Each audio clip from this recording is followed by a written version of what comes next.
এই বিষয়গুলো যদি আপনার দোয়ার মধ্যে থাকে, ইনশাআল্লাহ গুলি মিস হতে পারে, আপনার দোয়া মিস হবে না। দোয়া বিফলে যায় না ভাই। রমজান মাস দোয়া কবুলের মাস।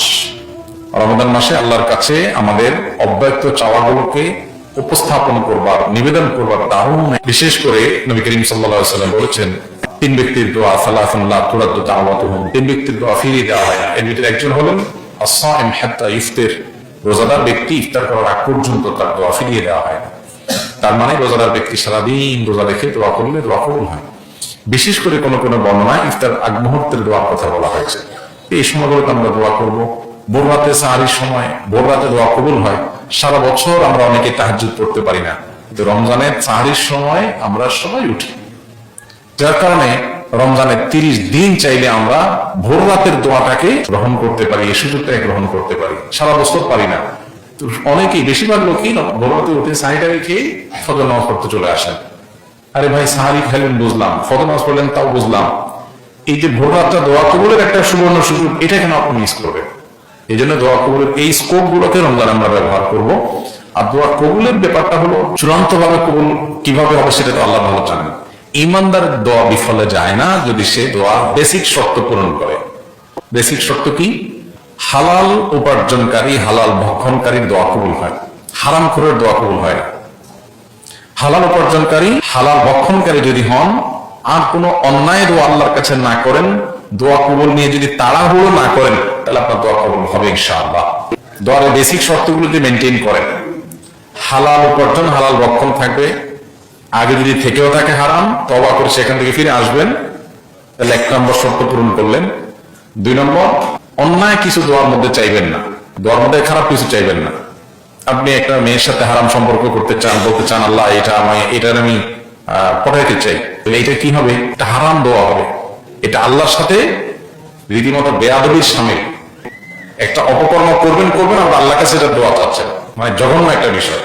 এখন কেউ কোনো অন্যায় কাজ, হারাম কাজে দোয়া করলে সে দোয়া কবুল হওয়ার সম্ভাবনা নাই, বরং সেটা কারণে তার গুনাহ হতে পারে যদি সে হারাম কাজের দিকে পা বাড়ায়।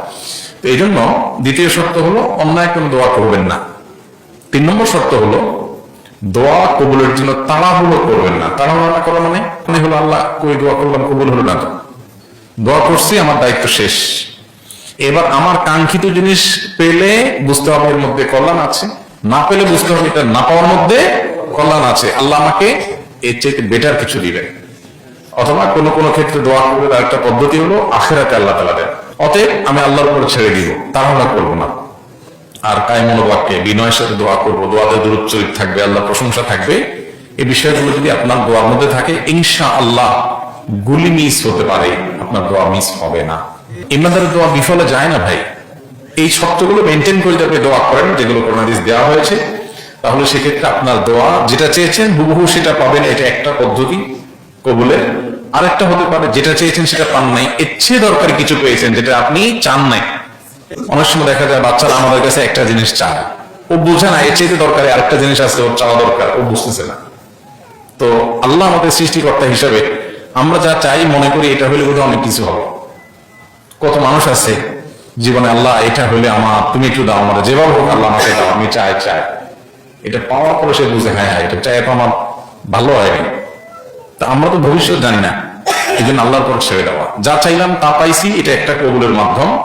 কবুলের আরেকটা উপায় হলো যা চাইছি সেটা না পাই ভিন্ন কিছু পাইলাম, যেটা আমি চাই না, আল্লাহ সেটা আমাকে দিয়েছেন, এই দোয়ার মাধ্যমে দিয়েছেন।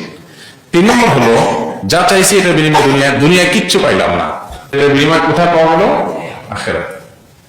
তো সেটা পাওয়ার পরে বান্দা আরো খুশি হয়ে যাবে, আল্লাহ সুবহানাল্লাহ, আপনার কাছে যা চাইছি তার চেয়ে বেশি পেয়েছি। এই জন্য দোয়া কবুলের জন্য শর্তগুলো মেনটেন করে রমাদানে হোক রমজানের বাইরে হোক আমরা দোয়া করে যাব, এবং দোয়া কবুলের সুধারণা আল্লাহর প্রতি রাখতে হবে। হাদিসে কুদসিতে আল্লাহ সুবহানাহু ওয়া তাআলা বলেছেন, বান্দা আমার প্রতি যেমন ধারণা করে আমি তার সাথে তেমন আচরণ করি।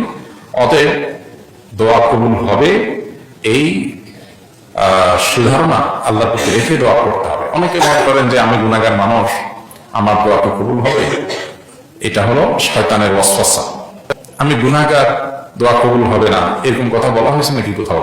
শয়তান আল্লাহর কাছে সুযোগ চাইছে যখন আল্লাহ নির্দেশে আদমের সম্মানার্থে আল্লাহ নির্দেশে সিজদা করে নেই, বলছেন যাও তুমি বিতাড়িত, জান্নাত থেকে আল্লাহ বের করে দিয়েছেন, অথচ সেই যে শয়তান আল্লাহর কাছে হায়াত চাইছে, কেমন আল্লাহ হায়াত দিয়ে দিছে।